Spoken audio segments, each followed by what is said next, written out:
Good morning, everyone. Welcome to the Ignition News. It is 4:20. It's great to have you on the show. Let's get busy with the truth. I just want to give you a little bit of a heads up. We're doing a lot of testing of the live feed right now. So as we're working on a new internet connection and a new space. So a little bit of just heads up there. Not everything's going to be the way that it typically goes. But welcome to the Ignition News. It's great to have you live on the show. Looks like the internet is kicking in. The audio's kicking in. Testing out a bunch of different spaces. Spent a lot of time getting the space modified for audio. I moved to a smaller space, and then it was like a lot of echo. It was objective chaos, just being honest, abject chaos, as I was explaining to moderator Kat earlier. I do have some important stories today, but I also have something. When I tell you this, I don't think you're actually going to believe it. So, good morning. Welcome to the Ignition News, everybody. As you can tell, my groove is not quite on where it normally is. So, I'm trying out a new space. I'm a little bit ahead of schedule to be in this space, and I can tell. So let's see. On today, on 4/20, in 1871, President Ulysses S. Grant signed the Civil Rights Act of 1871. This legislation is also known as the Ku Klux Klan Act. It empowered the federal government to use military force and suspend habeas corpus to combat domestic terrorist groups and protect the rights of former slaves. In 1961, the Bay of Pigs invasion ended in a total defeat for the United States-backed forces.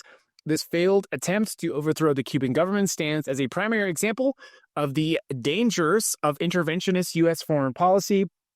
In 2010, I know you're going to remember this one. In 2010, today is the day the Deepwater Horizon exploded in Mexico. Do you remember that? The oil rig that exploded off the coast of the Gulf of Mexico, as it should properly be called. That blast killed 11 workers and became one of the biggest environmental disasters of our lifetime. I know I don't know about you, but I remember watching the news every day, listening to people talk about it, just all of that oil, and it was a terrible thing. Then you had the head of BP going out all the time. Sorry, I'm so sorry. We're sorry this happened. That happened today. What else? On 1972, the Apollo 16 lunar module landed on the moon. That was the fifth mission to reach the lunar surface. Of course, now we have Artemis, the Artemis program. That was amazing to see. Inspirational. Now we have a bunch of space fanatics on the show. Let's see. It is Patriots Day.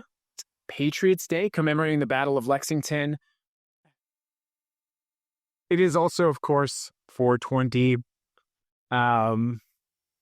It's National Volunteer Week and National Cheddar Fries Day. I'm not sure if you were aware of that, but happy National Cheddar Fries Day. The fact that lands on 4/20 is well done, everybody.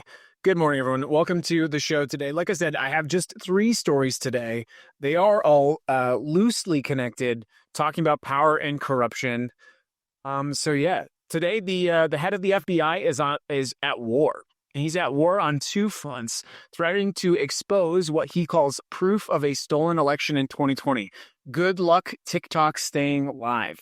He is also suing a magazine for reporting that his security detail had to use breaching equipment to wake him up. Both things happened today, on the same day. Meanwhile, the Supreme Court ruled that the president illegally taxed you. I have a little bit of a story about that coming up as well. And apparently companies are able to start getting their refunds, which I'll actually be covering that in an entire story of itself. So let's get into story 1. Welcome to the Ignition News. Please consider following us on your favorite podcast platform, Spotify, Apple Podcasts. We're also on Substack. We broadcast the show live Monday, Wednesday, and Friday, and we do record episodes every other day. So you got to catch those on your favorite podcast platform. Do subscribe and then leave a comment on the show. Do leave the review. It does help. We've been growing the audience, and I'm going to talk exactly about what that means for all of us. But let's get right into it. I'm sorry I keep looking at the script over here because I don't have my normal computer set up.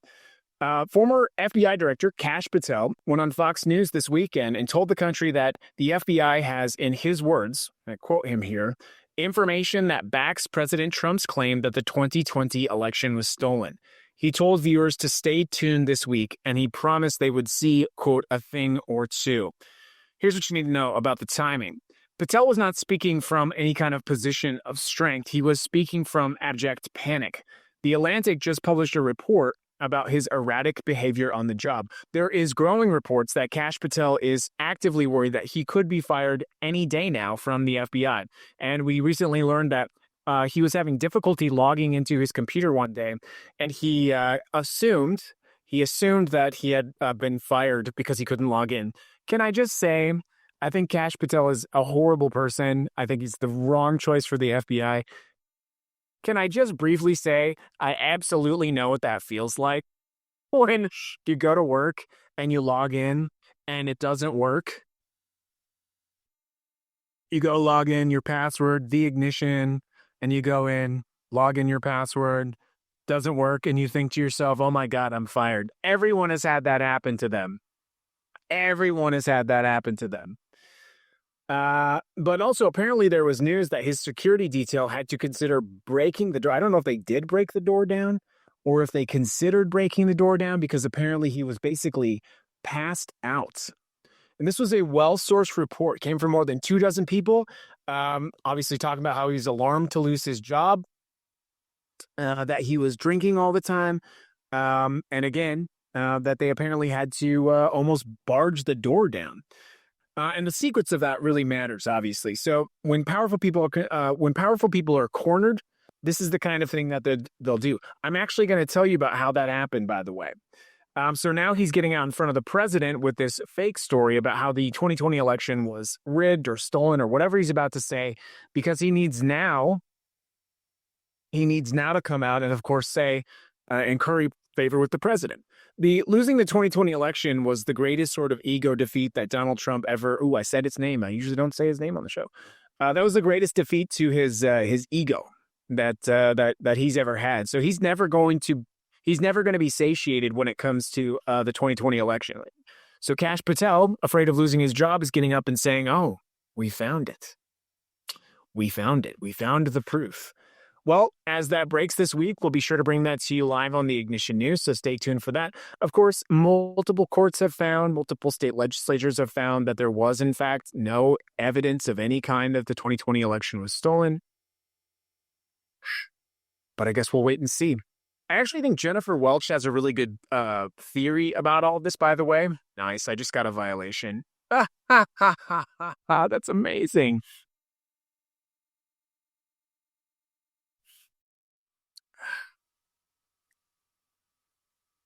Welcome to information suppression in 2010. I got a violation on my TikTok live. Talking about a news report. This is what's happening to all of us, everyone. This is what's happening. Election integrity. That's wild. That's insane. Welcome to the Ignition News, everybody. Welcome to I wonder if they're going to have one of those people from TikTok hop on. That'd be kind of interesting. Anyways, let's get into the next story. I'm going to see what happens here with TikTok. Learn more about your restriction details, civic and election integrity. It wasn't even a violation. It was a straight up warning. I was just reporting the news. This is why you have to go follow us on your favorite podcast platform. That's why you got to do it. That's why you got to do it. Let's see if that is still there.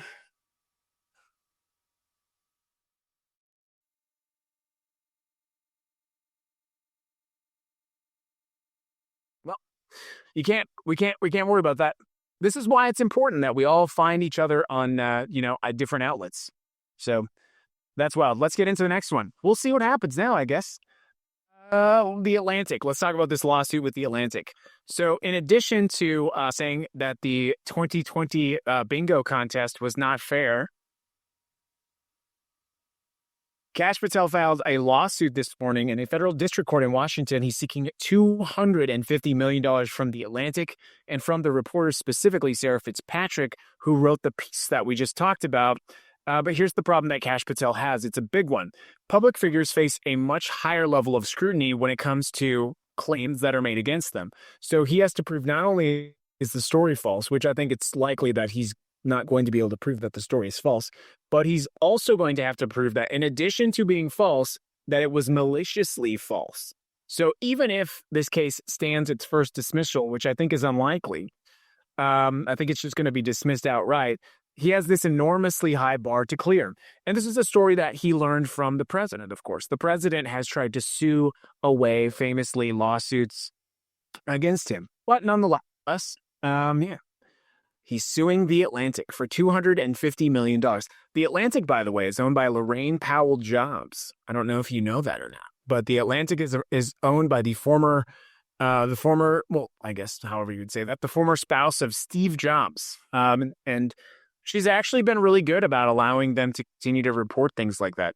How sad. How sad. We're still under a restriction on TikTok. I'm kind of bummed about that. I'm kind of bummed. Here's why. Because we are entering into a critical period of time. If they shut the live down, they shut the live down. Whatever. We're entering into this really critical period of time when we will have to try what I think is the last chance we will have to freely and fairly elect ourselves out of tyranny. And I do think it's going to be the last time. And if it's not successful, I think that's game over. So to know that when we're entering that phase of American democracy, that powerful tech platforms like Facebook, YouTube, TikTok, even Spotify are actively suppressing this information. I mean, actively suppressing it. It's disappointing. Very disappointing. Anyways. Welcome to the Ignition News. That's even more reason why you need to follow us on your favorite podcast platform.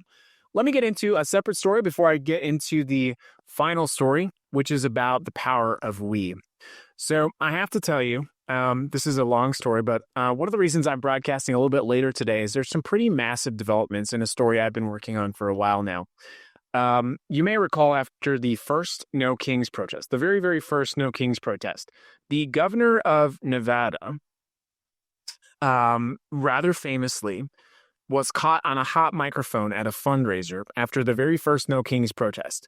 He alleged incorrectly and said to this group of Republican donors that there was nothing real was happening at the No Kings protest that had happened, the first largest demonstration in American history.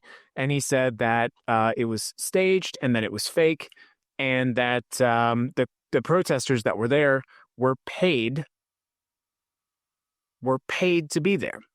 And so that's the sitting governor of the state of Nevada saying the protesters at No Kings were paid. That in itself is an outrageous violation of the Constitution. There's a reason that the First Amendment is the First Amendment. Your ability to address and redress protest and to speak out against your government is your most sacred, your most fundamental right. And so when the governor of a state like Nevada uses his platform and his office to lie about the people that he represents, well, that's pretty serious, isn't it? And so I made a series of videos about the governor, talking about that, talking about his lie, talking about how it was unacceptable. And then I talked about his multiple policy failures. And those videos became pretty viral locally here in Las Vegas. And then one day, in mid-April, one day in mid-April, I was working. This is a matter of public record. I'm saying this now for the lawyers. As a matter of public record, I used to work with the First Lady of Nevada, completely unrelated to any government function. I was working one day and I went into a building. I went into a building because I needed to use the bathroom. It was a public building. I was there I was doing my job. Had to use the bathroom. I went into the bathroom and used the bathroom and left. That was the extent of the time that I was there in the building. That building happened to be the same building where the First Lady, Donna Lombardo, who is professionally known as Donna Alderson, that was the same building where the First Lady was apparently worked. I actually didn't even know that was happening at the time. But the extent of my trip in that building was to go into the building, use the bathroom, and then leave. Well, about 3 days later, on April 26, 2025, two armed, ununiformed men showed up at my house. And you have to remember, this was the peak time that there were ICE agents going around the country doing all kinds of things, scaring people, right? And so you have two armed, ununiformed agents come to my house looking for me. My wife is there, scares the crap out of my wife. What's going on? They're looking for your husband. They hand her this police card, and it is two agents from Dignitary Protection. Dignitary Protection is the direct police force with the Nevada State Police responsible for protecting the governor and his family, all that sort of stuff. And apparently, I was a suspect. Interesting, yes? Now, of course, the timing of this was extremely suspicious. This happened less than 2 weeks after I made these very critical videos about the governor, that they became very popular. And given the opportunity, it seems that the governor utilized his personal police force to try to silence a political opponent, trying to exercise his First Amendment right. That tracks, of course, right? That's what we would call that's what we would legally call a pattern and practice of behavior, right? The governor first tried to silence the voices of thousands of Nevada citizens by telling them that they were paid protesters. Then the governor tried to silence the rights of an activist who made 3 critical videos about him by sending his private police force to either trump up some kind of criminal charges against me, and if not, just to scare me. Okay. Well, I don't think they realized who they were dealing with, first of all, okay? Because I've been doing this a really long time. And so I pushed back. We had a call with the legal advisor. We did speak to this individual.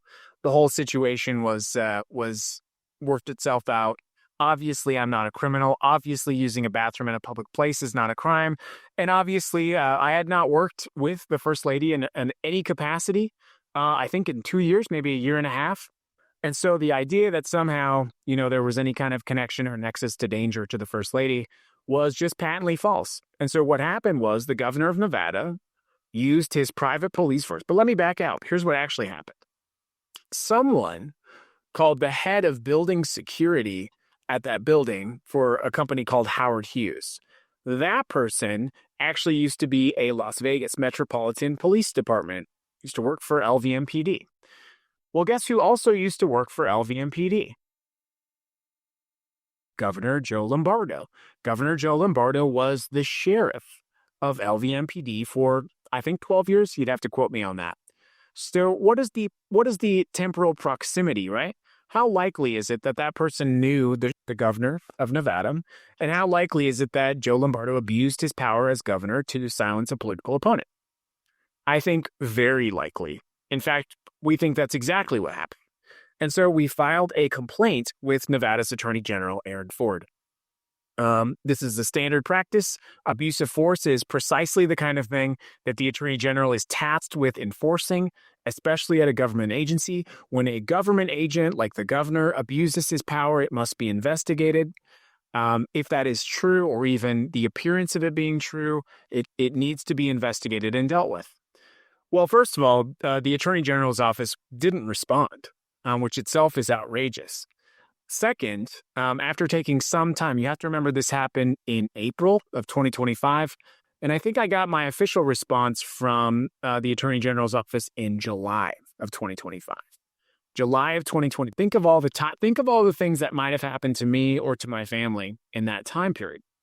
So many things, right? And the Attorney General's office essentially said, and I'm paraphrasing here, they essentially said, well, we're the Attorney General. Our job is basically to be the attorney for government officials. And so there's a conflict of interest here. Go ahead and file with OPR. OPR is the Office of Professional Responsibility. In other words, he said, we're not touching this. It's politically radioactive. Go file an internal affairs complaint. Basically, go file an internal affairs complaint. So the Attorney General of Nevada said, go have the, and so let's back up. OPR, state police, OPR is an agency of the state police. The person in charge of the state police is the governor of Nevada. Okay. So the Attorney General, instead of dealing with what I still believe was a gross abuse of power, let us just say that this wasn't a First Amendment issue, which I do not concede. I do not concede that at all. But let us just say there was some kind of concern that I was a safety risk to the first lady or to anyone. If someone is at a place and there's some kind of safety concern, wouldn't you call the police? Right? Call the police. But of course, the police wouldn't come and respond to a gentleman who uses a bathroom at a building, using the bathroom and leaving. The police wouldn't waste their time with something like that. Even if it was only that is a gross misuse. That is a gross misuse of the power of the governor, the power of the governorship, to send your private police. Think about that. When all the problems you have with policing, all the problems you have with your own safety, they sent private police, ununiformed, armed men to my house on a Saturday morning. These are government people. You know government people don't like to work on Saturday. Either way, it's a gigantic violation of my constitutional rights. But as I said, I don't think they knew who they were dealing with. I don't think they knew that I know my rights and that I know what is supposed to happen to protect myself. And so, as I said, I filed this complaint with the Attorney General and they did nothing. Fast forward now. That same Attorney General, Aaron Ford, is running to be the next governor of the state of Nevada. Now, I have firsthand account of this, don't I? I have firsthand account of the fact that Aaron Ford is simply not capable of effectively running any kind of office and is unwilling to protect someone exercising their most sacred right, their First Amendment right, their constitutional and protected right. And as Attorney General, he was not willing to either investigate or hold accountable the governor of Nevada for abusing police resources. So the question is quite simply, in addition to many scandals, and Aaron Ford is quite a few scandals. For example, he had a bunch of money that he owed to taxes. He went to go work for a law firm. That tax money went away. That tax liability, he was able to pay it off. Oh, by the way, that law firm became one of the primary law firms dealing with a major case for the state of Nevada. It was a multi-million-dollar deal. The Attorney General went to work for a law firm. The law firm, he makes apparently so much money that he can pay off his back debt. I don't know if it was tax debt or debt. I forget. I want to make sure I'm being honest. He pays off all this debt, and then that law firm gets a massive government contract. Well, that's a huge problem. But how about the fact that as Attorney General, he's been outside of the state something like over 400 days? And I could go on and on and on. So I make a video about this, and I say, hey, Nevada, you're kind of running out of time. If you want to win the election, you're going to have to pick someone other than Aaron Ford because of this. And I share the story. I talk about how the governor sent his police to my house. I talk about the bathroom thing. And people are rightly outraged. People in my community are absolutely outraged about this. And in case you don't think this is a big deal, I want to tell you what I got last night. Let's see, what time? Yesterday at 8:43 p.m., guess who slid into my DMs on Threads? The Attorney General of the state of Nevada slid into my DMs at 8:43 p.m. on a Sunday. Hi, Dan. Someone forwarded me your message about filing a complaint with my office. Honestly, I had not heard about it, but I asked my team to search for your complaint, and I wanted to reach out to you in the meantime. If you would provide me with your phone number, I will call you so that I can hear about what happened and see what, if anything, we can do. What a lawyerly response from Attorney General Aaron Ford. But of course, we know what he's trying to do. He's trying to politic me. He's trying to be a politician, smooth things over. Of course, let's push this past the election. Let's look into this. Investigations take time, don't they? The primary election is a little bit more than a month. But we're not going to fall for it. So what I know happened is, I know that video is gaining an enormous amount of traction, and I'm guessing that somewhere in an event somewhere, someone asked, what's the deal with this guy that you didn't help when the governor sent police to his house? Or what's the deal with this guy who said he filed this complaint? I believe this person. I believe Dan. I've been watching him for a long time. I trust him. I don't trust you. Why didn't you help this person who's been out on the front lines for us? And I'm guessing that someone at the Ford campaign saw that video and shit their pants. Because it's indefensible. Because it's absolutely indefensible. And I share with you this story for one reason.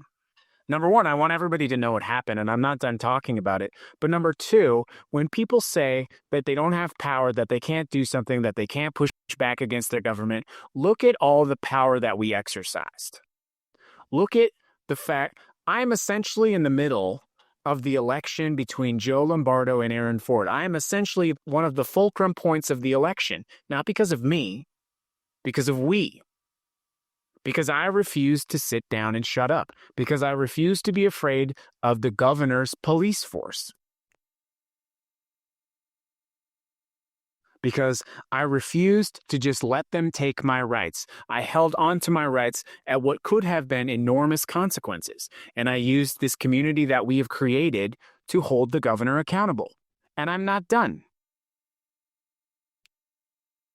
And now in my email today, the attorney, I've actually filed several issues with the attorney general. Now in my email today, it looks like every email that I've ever sent the attorney general is now getting some attention.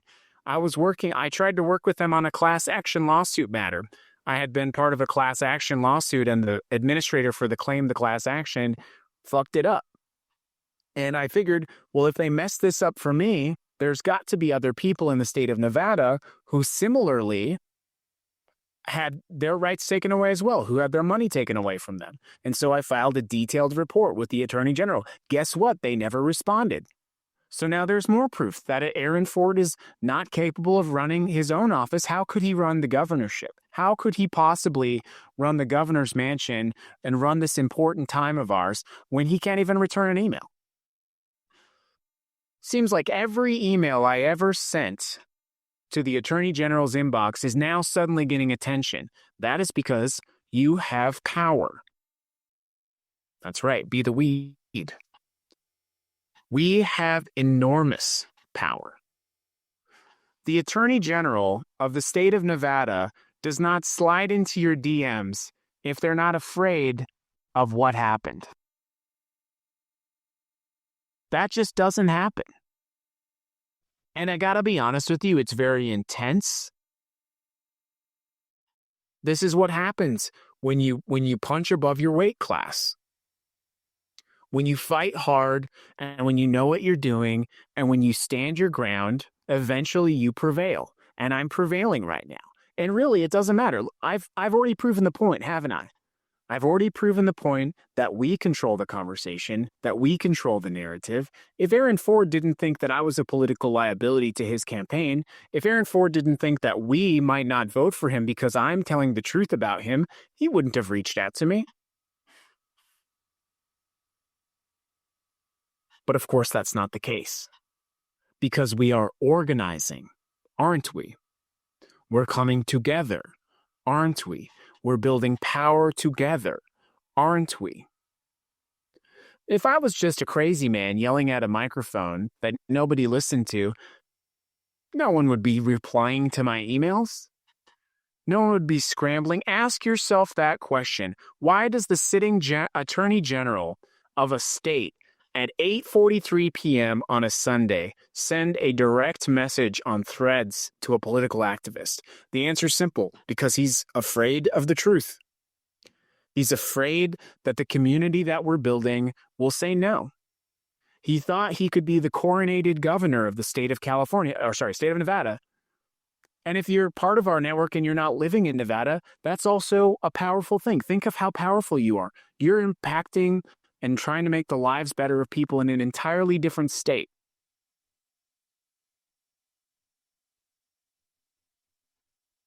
And I'm winning.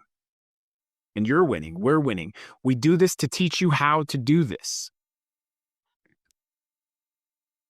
And I got to tell you, if you do live in the state of Nevada and you hear everything I just told you, I don't know how you in any good faith could still vote for Aaron Ford. I don't know how you could look at the evidence and say, yeah, that person's going to protect me. I don't know how you could say that. And I think you have to make the determination for yourself. Should I start looking at another candidate? Who else is running? Who's available? There are other candidates available. Would they stand up for me? Because ultimately, that's the question. And that's what I need you to know. I know how to protect myself. I know how to preserve my rights. I know how to fight for the rights of other people. Most people don't have the kind of deep knowledge or the resources or the history. And so what happens is they get involved with the police, they get scared by the politics, and they put their head down. And then they stop talking. And then they stop saying no, they stop resisting. And so I share this story with you because, number one, I want to thank you for trusting me. I did have to print out the direct message because I didn't think anyone would believe me that this actually happened. Number one, as I said, thank you for trusting me. I think I've proven now multiple times over that everyone has their different path in resisting fascism and building something different. And my path is a very niche path. But my path is carve out your own accountability. Take your government back. One little sentence, paragraph at a time.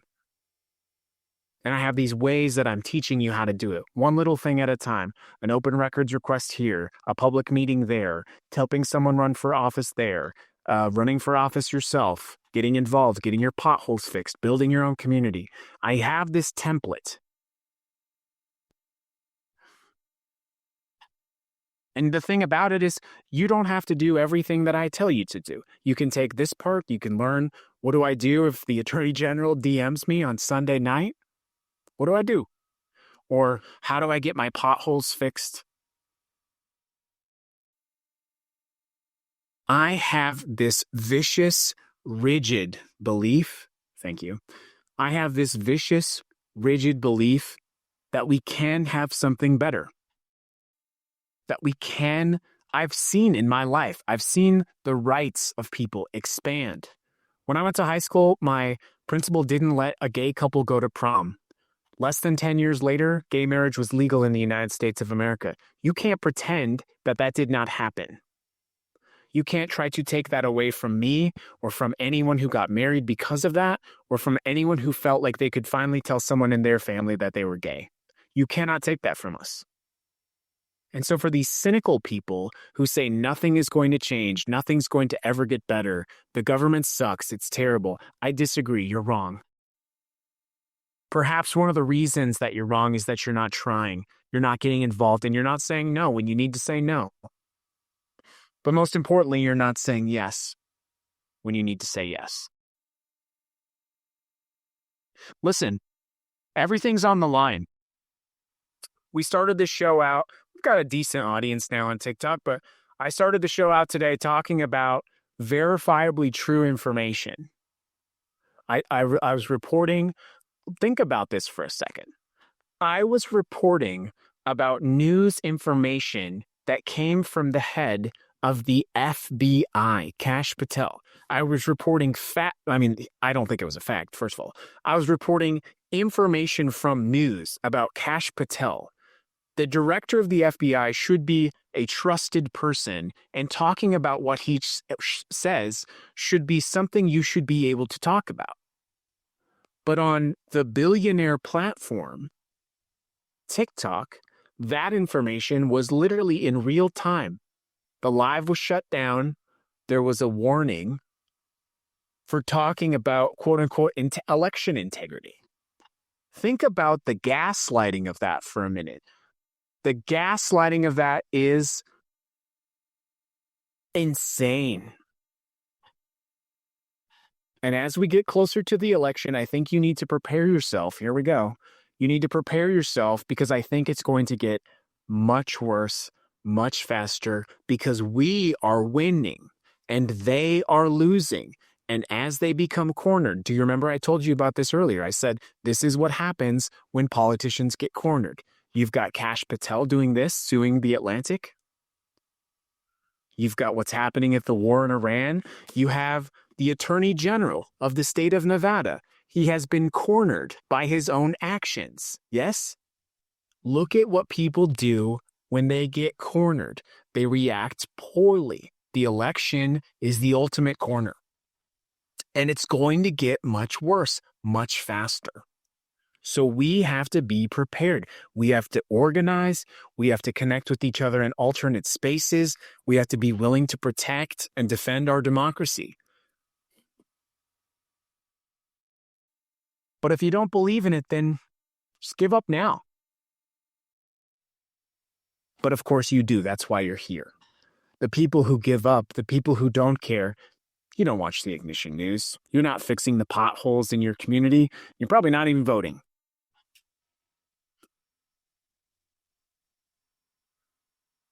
Everything is on the line.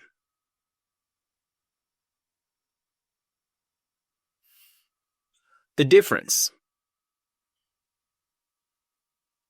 between the person that puts their head down and looks the other way and the person that holds the line is moral character,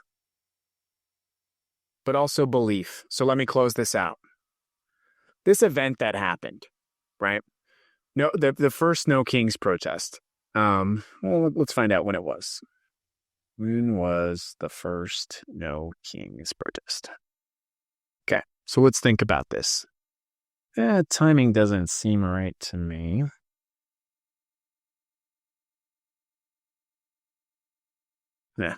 Doesn't matter. Let's think about the timing of this for a second. Okay, so I make this, the governor says that these protesters are lying. I make a video about that. 2 weeks later, April 26th, armed men show up at my house. I file a complaint. The Attorney General does nothing. July, so after the first No Kings protest, so all the way after the first No Kings protest, the Attorney General says, oh, sorry, not going to do anything. Good luck. And by the way, now what I'm realizing is it wasn't the first No Kings protest. He was actually saying that we were paid protesters before the No Kings protest. That's wild. Hold on. I got to look this up. Governor Lombardo. Paid protesters. Let's see. When was this? April 10th. So actually before the first one. That's wild. Okay. So he was actually saying paid protesters before No Kings. That's fucked up. April 10th. Okay, so the timeline's more damning now when you think about it. So April 10th, I post the videos mid-April. April 26th, they show up at my house. I file the complaint. July, the Attorney General says no. That's like 346 days or something later. It took 346 days. But finally, the Attorney General on a Sunday night said, oh, fuck. This is out of control. This dude's kicking our ass over here. This looks really bad. We might lose the election because we're shitting the bed. Any one of those days I could have given up, yes? Any one of those days I could have said, okay, I guess I'm just down with this fascism thing. But I have you. We have each other. And we keep showing up, we keep lifting up, and we keep standing up, and we keep holding the line. No matter what app or platform or street, we will find each other. Sometimes resistance takes 50 years. Sometimes resistance takes 100 years. I waited almost a year to finally be proven right, to be proven that I was not insane. And now I'm not on the defensive. I'm on the offensive. Aaron Ford, you don't have the cards. Joe Lombardo, you don't have the cards. We have the cards. It's been a great show, everyone.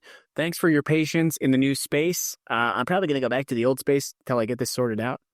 It was great. Like, listen, the chair is squeaky. You can't have a squeaky chair on a live show. This is not acceptable. It's a really good show today. A little bit bumpy, a little bit rocky, but we figured it out. We got there. I appreciate you all so much. Tomorrow's show is pre-recorded. The Wednesday show is live. We'll see you then. Have a good day, everybody. Dun, dun. That was wild. And now, microphone.